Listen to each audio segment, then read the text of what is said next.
아무래도 영유아나 청소년이 이 자기 조절이나 중독을 통제하는데 확실히 더 문제가 있죠. 뭐 그야말로 자기 생활에 대한 의지나 어떤 자기 소신, 그리고 심리적으로 자신의 어떤 결핍을 채울 수 있는 다른 많은 걸 할 수 있는 이제 어른들에 비해서 여러 가지가 제한된 상황에서 지내고 있는 청소년들이 아무래도 조금 더 의존되고 중독되기가 쉬운 것 같아요.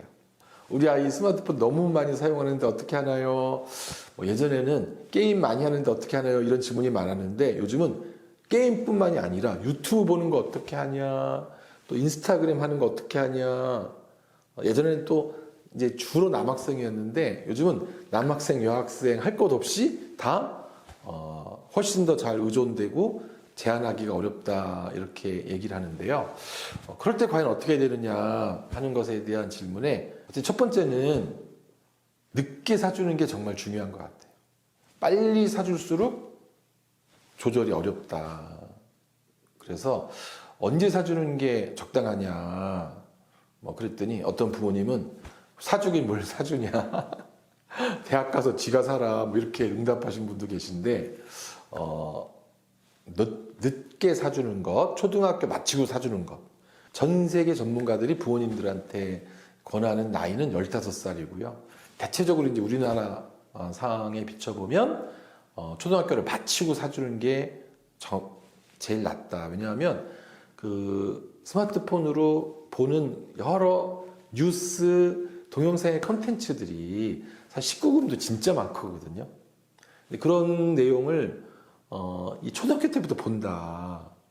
특히 이제 무슨 영화 하이라이트나 이런 것을 보면 19금 영화도 막 이렇게 그 유튜브 안에 소개가 되어 있는데, 그래서 늦게 사주되 초등학교를 졸업할 때쯤 그래도 약간 정보를 자기가 통제할 수 있을 때쯤 사주는 게 필요하다 이런 말씀 하나 드리고요. 두 번째는 물론 애들이 다 푼다고 하지만 사주시면서 사용하게 하면서 이제 내가 모니터링 할 거다. 그런 얘기를 해주시고 실제로 어떻게 사용했는지 모니터 할 수 있는 그런 프로그램도 있고요. 또 어떤 아이폰 같은 경우는 실제로 통계가 나오죠. 뭐 얼마 했다, 뭐 했다 이렇게 나오잖아요. 그래서 두 번째는 이제 모니터링이에요, 실제로. 그 중에서도 이제 제일 중요한 모니터링이 뭐냐라고 물으신다면 사실은 유튜브로 무엇을 보고 있는지에 관한 게 정말 중요한 것 같아요.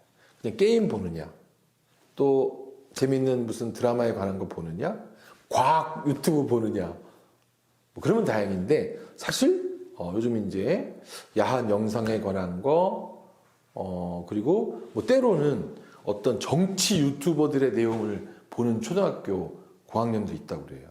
세 번째는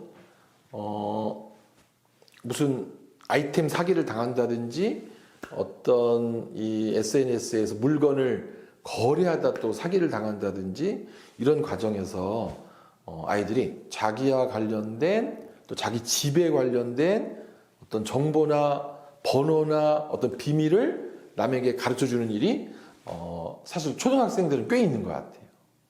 그래서 큰 사기를 당하거나 전혀 예측하지 못했던 그런 불이익을 받게 되는 경우가 있어서 어떤 분들은 아예 사진도 일체 SNS에 실지 말아라.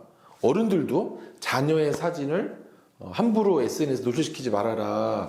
이렇게 얘기하는 아주 예민한 전문가들도 있는데 개인정보, 아주 프라이버시와 관련된 그런 사진이나 자료들 이런 것들을 SNS에 올리는 것은 정말 바람직하지 않다. 그리고 그거는 아주 어렸을 때부터 교육이 잘 되어야 한다. 그리고 이제 제가 한 네 번째로 말씀드릴 수 있는 거는 여러분들 뉴스는 좋은 소식이 주로 많은가요? 힘들고 슬프고 괴로운 소식이 많은가요? 우리가 이런 걸 이제 인포데믹이라고 부른 사람도 있는데 슬프고 힘들고 괴로운 소식을 많이 보면 사람은 좀 부정적이고 비관적으로 바뀐대요, 이렇게. 여러분들의 자녀가 보는 스마트폰에 뉴스도 보고 인터넷, 유튜브도 보면서 보는 내용이 과연 어떤 내용이냐.